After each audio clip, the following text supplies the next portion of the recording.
time now for the award-winning #1 local talk show in Northeast Pennsylvania, The Sam Lesante Show. Now here's your host, Sam Lesante. Well, folks, we're continuing our update on what's happening in the United States Congress, what's happening in our country.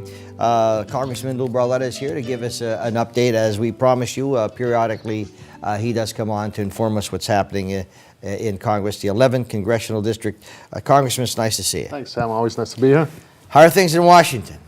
Well, you know, we're dealing with a very dangerous world right now, and I think what we're seeing happening around the world and the effect that it could have on us right here at home.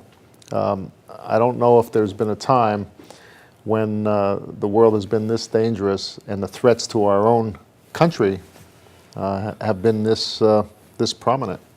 You know, when you say the world is dangerous and people like to travel, you know, if they want to go on vacation, especially if they want to go overseas. I know in my case, I'm a little leery. I went to Italy 6 years ago and went to France 6 years ago, and my wife and I are thinking maybe we'd like to go back, save a little money, go back, and you start worrying about things like that. Then you know what? This is funny. I had to go to New York City a couple weeks ago. You know, I was nervous going into the city. Never in my life was I ever. I used to go to New York every week. I mean, it's a different kind of threat. Yeah. I mean, we've never experienced the kind of threat where our enemy is recruiting Americans who are already here at home to kill other Americans, and it's a threat that we haven't experienced like that through social media, and that's who ISIS. That's been what their practice is now, is to use social media to find Americans who are just unhappy or crazy or just want to be part of something bad, and they're recruiting them to commit acts of terror right here in the United States. And that's hard to defend, Sam. And as great as our Homeland Security is and our intelligence is, we've got to be good every single day. They've got to be lucky once. And the training, the big cities like New York, Chicago, Los Angeles, the big city, the police forces are trained, okay? But there are a lot of other cities that don't have that, the ability nor the funding to train them. That's right. And the soft targets that could create just as much terror around America as doing something in a large city. And that's the fear of what's going on and what law enforcement. That's why it's so important that we have these conversations, so that the American people, that's what's going to stop an attack. The American people noticing something different, somebody in their neighborhood who has changed, and giving these tips to local law enforcement. I've been a very strong advocate sitting on the Homeland Security Committee, and I was appointed to a new subcommittee which is called Counterterrorism and Intelligence. And I've been very vocal on the fact that we've got to give more authority and information sharing with the local police departments. They're the front line of defense in preventing these types of attacks. And again, this is a whole new chapter for law enforcement now, where they've got to be vigilant in trying to see if there's any of these individuals in their communities. Has any funding been allocated to these towns to help them with their training? Well, a lot of it is through the Department of Homeland Security and making sure that they have this information sharing, and that's been very difficult to do. From the federal level down to the local levels. But we saw in Boston. Yeah. Why it's so important when there's somebody in the country that needs to be watched. Our local law enforcement needs to be aware of that, and we're seeing more of it, but not enough. Well, from what you listen to sometimes, from the Department of Defense or the people up there in the administration, it seems to me that they're telling us that there's really not a serious problem. Okay, maybe I'm wrong. But, you don't know sometimes what to believe. We know there's problems out there, but how severe is it? I think it's very severe. We know for a fact that there are 150 to 175 individuals, Americans, who have gone to Syria, who have been trained by ISIS and who are back here in the United States. They're being watched, but to me, Sam, that's not good enough. I, number one, believe that they shouldn't have been left back into the United States. As an American, once you train with the enemy, I don't believe that you should be allowed back here. What do we think that they're doing here back in the United States? They're trying to recruit more people or possibly plotting something. So we know that there's at least 175 individuals who have already trained with ISIS and are back here. We also know for a fact that, as I said, ISIS is recruiting people through the internet. Very easy for somebody to pick up, their ways and try to commit an act of terror here in the United States. It is a serious attack, and when it happens, again, it's going to bring this country to a halt again, and the freedoms that we enjoyed. That's what they hate. They hate America's freedoms that we have, and they want to try to take them away from us. I have a comment here, Congressman. You buy insurance to hope that you never have to use it, okay? You buy insurance for your property or your life insurance or whatever. The United States at one time were feared. We were strong. You never don't mess with them because we had the defense. We had this, and here he goes. It looks like I'm picking on Obama. I'm not picking on Obama. I'm just speaking facts. Facts are in the last 8 years or 7 years, we seem to have lost that fear. People do not fear us anymore. Am I wrong? No, you're not wrong. Not only do people not fear us, but our allies are beginning not to trust us. Exactly. When did we ever have an adversarial relationship with Israel, our only ally in the Middle East, where our president and Benjamin Netanyahu aren't on the same page of, Israel's faced with the fact that there's a country that said, we're going to blow you off the map. We want a nuclear weapon so that we can do this. And we are negotiating with Iran, which seems almost ludicrous that we would negotiate a deal with a country that we don't trust. Who trusts Iran that they would keep their word? And really tell Israel to mind its own business while we're doing this. It's troublesome for me. The president of Egypt, Al-Sisi, who came out and said, listen, we have to identify the enemy, who they are. It's radical Islam, these radical Islamic terrorists, and our president won't identify who the enemy is. Why? That's the question I can't understand. I listened to the general. I listened to the new Secretary of Defense, and he says, yes, we know we can't trust him. We have to be careful, but we're doing this. Kerry's doing what he can, etc. But I don't think Congress is in agreement with what the president's doing. I'm talking both House and Senate majority-wise. Well, President said that ISIS was just the JV squad. Yeah. And now they're over 50,000 strong in multiple countries around the world and growing as we speak. They're not a JV squad. They're a serious threat to the United States. They're a threat to freedom and democracy all over the world. And we don't seem to have a clear plan as to how we're going to stop them. We had some airstrikes, and that obviously doesn't seem to be stopping them. So what is our plan? As we speak, I don't see a clear plan on what we're going to do about this, and it worries me that while all this is happening, the vacuum that the United States creates when it totally pulls out and is filled by ISIS and Al-Qaeda and Al-Shabaab and all these other radical groups. In the meantime, we're negotiating with Iran when we really should be focusing on destroying ISIS. And that's why I say the threats to the United States are more and more. I have been on the front line in talking about securing our border, about our failure of enforcing our immigration laws. The 9/11 Commission report, it's something that I think is very important. After September 11th happened, They put a commission together. It was called the 9/11 Commission, and they were to make recommendations to Congress of what we need to do to make sure this doesn't happen again.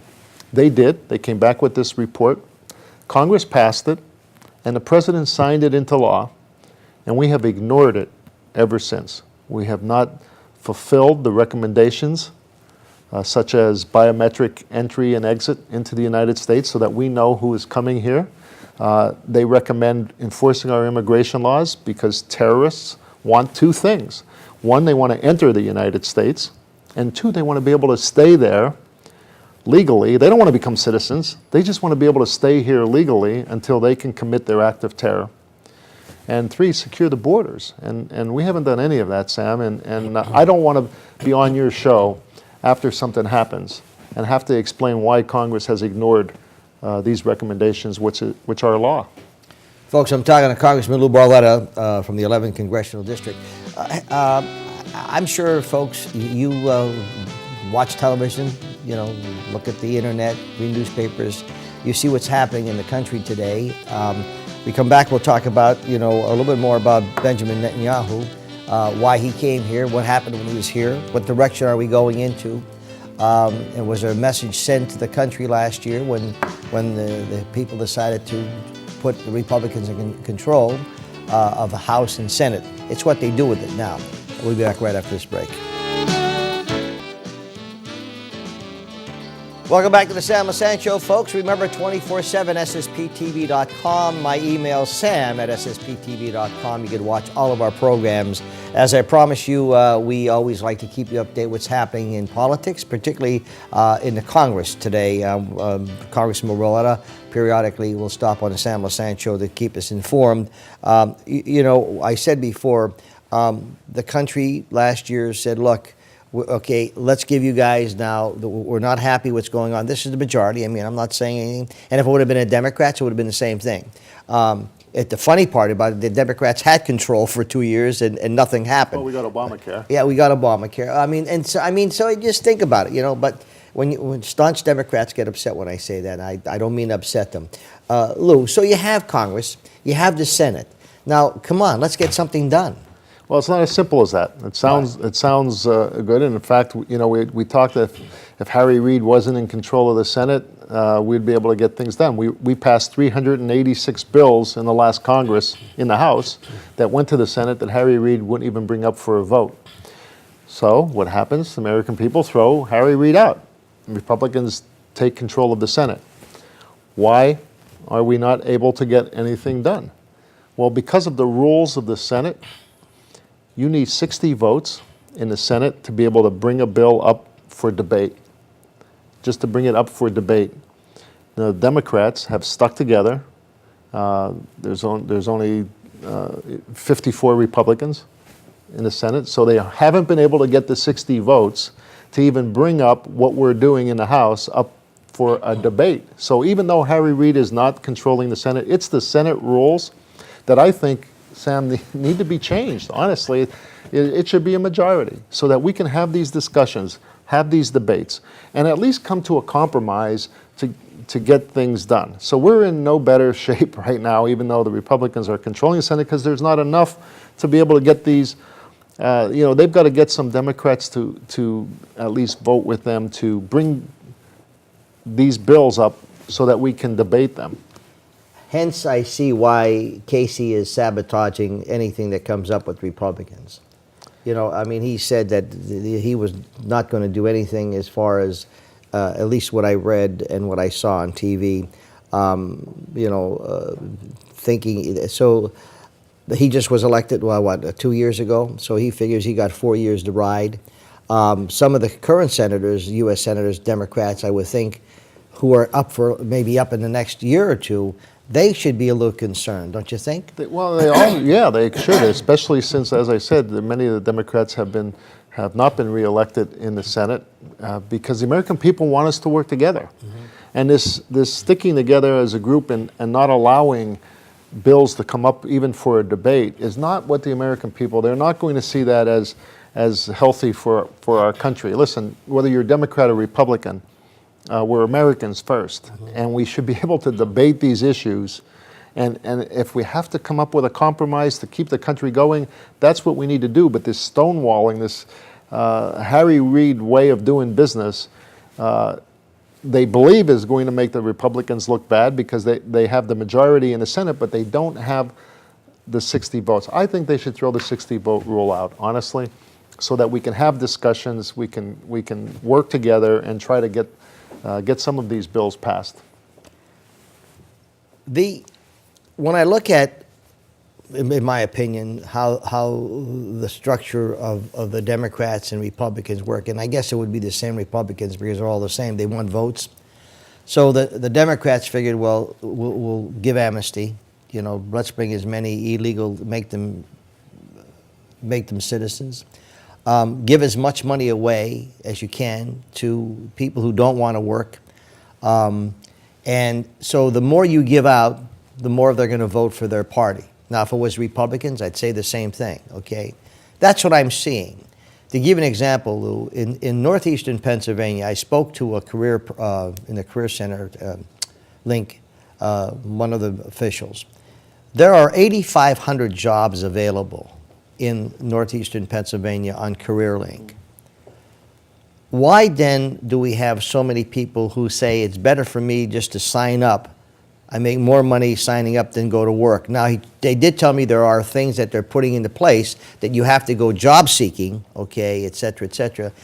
So, you know, that sort of like troubles me a little bit because there is work out there. And then you look at the welfare fraud that's going on. And then what happens is when you start coming on welfare, they're saying, those Republicans don't want to help anybody. You know, they're only for the greedy, okay? They don't want to help those poor people. That's what I hear from Congressman Cartwright all the time, that we're thinking that that Republicans don't want to help anybody. That's not right, and et cetera. You know, maybe he's right. I don't know. What are your thoughts? I want to help the people that need the help, not the people that are cheating the system and really stealing money from the people who really need that help, the people that really need food stamps, for example, who are down and out and need that help. We're taking money away from them when somebody has multiple access cards and really are just cheating the system with fraud and abuse of government programs, lying about who they are so that they could again cheat these programs.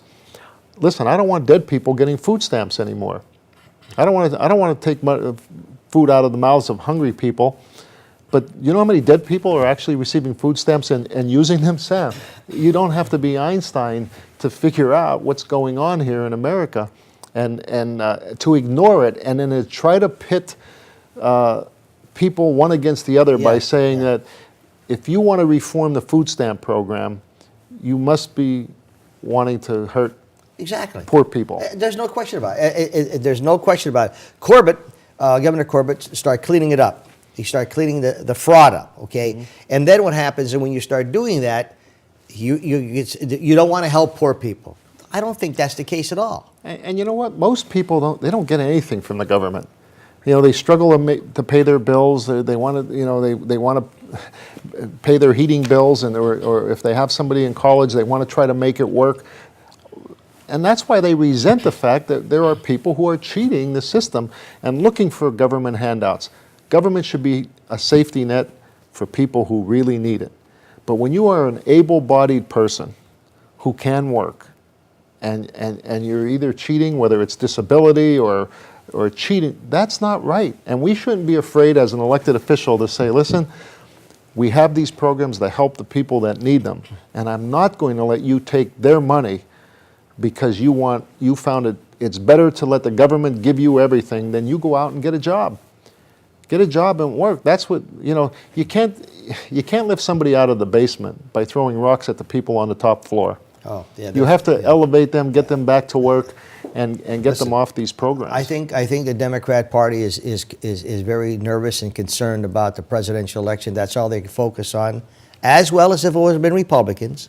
They're seeing where the country's going, and when you're asking people to work now instead of just collect, and there's jobs available, I don't think that's right. Benjamin Netanyahu, why did Boehner invite him over here. Did he invite him over here? Is that what Well, he did. Yeah. He did. And bypass the president. Well, first of all, let me say that the Speaker of the House can invite anyone they want to speak to Congress. They have that authority. So the president, throwing a fit over the Speaker doing what he can do. He can invite anyone he wants to speak to Congress. And the Speaker Boehner did it for a reason, that Netanyahu had something to say. He had something to say not only to Congress, but something he wanted to say to the American people. Now, they are our closest ally in the Middle East and always has been. They're under the threat of Iran wanting to use a nuclear weapon, to get access to a nuclear weapon to blow them off the map and then set their sights on the United States. The president is negotiating a deal with Iran as we speak. Tonight is the deadline for the preliminary deal that the president is making that we don't have the details to. Netanyahu is very concerned that we are dealing with Iran, and I have not. His speech was electrifying. It really was, Sam. He laid out what is happening step by step and why, as Americans, we should be concerned and why the world should be concerned. If Iran gets the capabilities to have nuclear weapons, the whole world changes. The whole world changes, Sam. Even here, life here in the United States. We cannot let a country like Iran have access to a nuclear bomb. They will use it, and then there will be a nuclear arms race in the Middle East. And you talk about the world threat that could happen. And Netanyahu is very concerned that the president is negotiating with Iran. Nobody trusts Iran that they're going to keep their word in a deal. And Iran wants nothing more than the finally, this deal that the president was negotiating in 10 years, everything's off the table. They'll be free to do whatever. 10 years is not a long time. No, by no means. Folks, I'm talking to Congressman Lou Barletta. We'll be back right after this break. Welcome back to the Sam Lesante Show. Remember, folks, my email is sam@ssptv.com. And folks, just for the record, I'm not against any party here. I only speak what is factual, and sometimes facts are ugly things. And I ask some of you to, if you want to know about parties, read the description of Republicans, read the description of what their platform is. Read the platform of Republicans, read the platform of the Democrats. You could Google it, and then you can decide. My guest is Congressman Lou Barletta. Lou, what do we have to, what's on the agenda now looking forward to this year? Well, we're going to try to do a budget, obviously. Very important that we pass a budget, which is a framework for spending. When I got into Congress, we were spending $1 trillion more than we were taking in. Our national debt is now over $18 trillion, but we've got to build our defense back up. We've got to refocus and retool our military to make sure that we protect us. That's government's number one priority, is to protect our homeland and protect the American people. How's that going? Well, we'll see we'll see what happens with the budget with the Senate and whether or not the president will sign it. We again want to make sure that we begin to give our military people the tools that they need. Something else that's on the agenda that's important, a committee that I serve on, is the highway bill, a transportation and infrastructure bill to rebuild America's highways, roads, bridges, infrastructure, our ports. We've got to get a long-term transportation deal done so that we can fix America's infrastructure. It's very important. We compete in the global economy.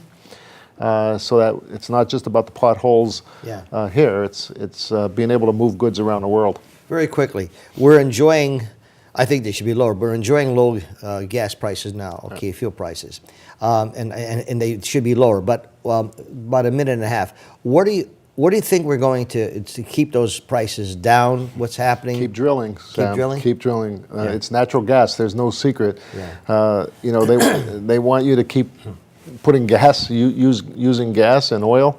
As long as we have a supply of natural gas, let's face it, competition drives down prices.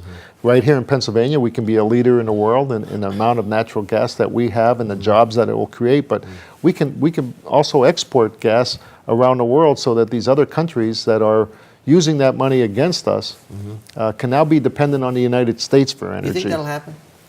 With the heavy politics? I think we have to keep striving for it.